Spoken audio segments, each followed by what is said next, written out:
Hello everyone, in this video I'm going to walk you through how to block notifications on Chrome. The first thing is from your Chrome browser, you click on the three dots at the top right corner over here, then scroll down to settings over here, click on settings, and now it opens up this menu.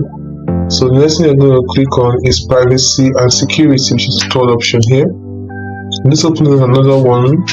We don't need all this. What we need is a site settings. Click on site settings, and then under permissions we have location, camera, microphone, notification, embedded content, third party cookies and all that. So we click on notification, which is exactly what we need.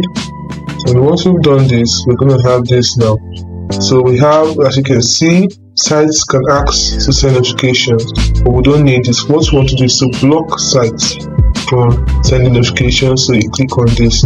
Now once this is on, it will not allow sites to send you notifications, which means it also cannot let you know about breaking news or chat messages.